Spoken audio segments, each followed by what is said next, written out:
Christ n'appartient pas seulement au passé, et il n'appartient pas seulement à la religion. Notre foi en lui ne doit pas être limitée à ce qu'il a fait pour nous autrefois. Si on était ainsi, notre vie serait gouvernée par des principes abstraits et asservie à un credo. Christ est une personne vivante, actuelle, qui pense, qui sent, qui veut, et qui entretient avec nous des relations de personne à personne. Toutes les réalités pratiques que comporte une telle relation existent entre lui et nous. Action et réaction de l'un ou de l'autre, suivant l'attitude de chacun. Possibilité de développement, soit dans le sens de la confiance mutuelle et de l'intimité, soit au contraire, en tout cas pour nous, dans le sens du détachement et de l'indifférence. Cette relation se ressent même dans nos rapports avec des tiers, rivalité et jalousie dans un sens, ou au contraire, harmonie et collaboration.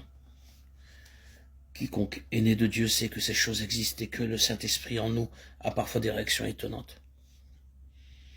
Or, la jalousie de l'esprit est telle, Jacques 4,5, que la puissance de Dieu en nous est paralysée tant que nous n'avons pas tranché une fois pour toutes la question de la priorité de Christ et de son droit absolu de disposer de nous. Personne d'autre que lui n'a le droit de diriger notre vie ou de mettre la main sur notre avenir ou sur notre présent. Aucune influence, qu'elle soit matérielle ou morale, individuelle ou collective, religieuse ou sociale, ne peut prétendre nous soustraire au gouvernement personnel de Jésus-Christ et à l'autorité souveraine qui lui appartient de plein droit.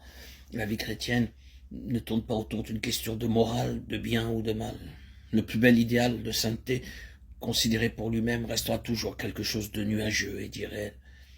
La vie chrétienne commence et finit avec le rapport qui s'est noué entre deux volontés dont l'une a plié devant l'autre, entre deux intelligences dont l'une s'est soumise à l'autre, entre deux cœurs dont l'un a cédé à l'amour de l'autre. Tout cela peut paraître bien élémentaire, mais c'est au fait et au prendre que Dieu nous attend. Quiconque a le courage de prendre à cet égard une décision de principe qu'il veut irrévocable ne tarde pas à découvrir que dans son cœur les rivaux de Jésus-Christ sont plus nombreux qu'il ne le croyait, que les influences concurrentes, les influences de personnes ne sont pas disposées à se laisser faire. C'est la croix qui va se dresser sur cette route-là. Et la première réaction des hommes et des choses, et même de Dieu, nous réserve peut-être la déconvenue la plus cuisante et la plus inattendue. Dieu sait ce qu'il fait. La désagrégation de l'ancien régime est indispensable à l'avènement d'un nouvel ordre de choses. Du reste, c'est là la grande pierre d'achoppement. Ces conséquences fâcheuses pour l'homme naturel sont l'objection courante qu'on oppose à ceux qui ne veulent entendre aucune autre voix que celle de Dieu, et l'impératif catégorique de la conscience tombe dans le discrédit simplement parce qu'on interprète à l'envers les suites douloureuses qu'il comporte. D'un homme qui passe par le creuset parce qu'il veut être fidèle, on dira « Regardez-le, croyez-vous que Dieu permettrait que de telles choses lui arrivent s'il était dans le bon chemin ?» On le disait déjà de son maître. Il s'est confié en Dieu, que Dieu le délivre maintenant s'il l'aime. Mais ces choses-là sont rares maintenant, parce qu'à notre piété contemporaine, quoi qu'on en dise, il manque une personne.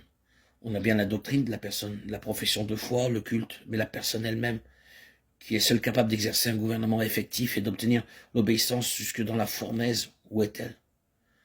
On en a soif, on la désire. On prie pour le réveil, parce qu'on voit bien qu'il manque quelque chose. On se console des délais, de l'absence, en se disant l'un à l'autre, il reviendra, oui. Mais en la personne du Saint-Esprit, il est venu déjà, il est là. Si nous n'avions que l'espérance de son retour pour nous consoler de son ascension, nous serions les plus misérables des créatures. L'autorité personnelle de Jésus-Christ s'exprime par l'organe du Saint-Esprit qui réside dans notre esprit. C'est là qu'est le siège de son gouvernement sur notre vie. Pour qui sait ces choses et s'applique à confronter toutes les voies extérieures, toutes les autorités du dehors, devant cette cour suprême de la juridiction de Christ, la vie chrétienne redevient une relation de personne à personne. Et le service chrétien retrouve son vrai caractère de dépendance entre une personne qui obéit et une personne qui commande.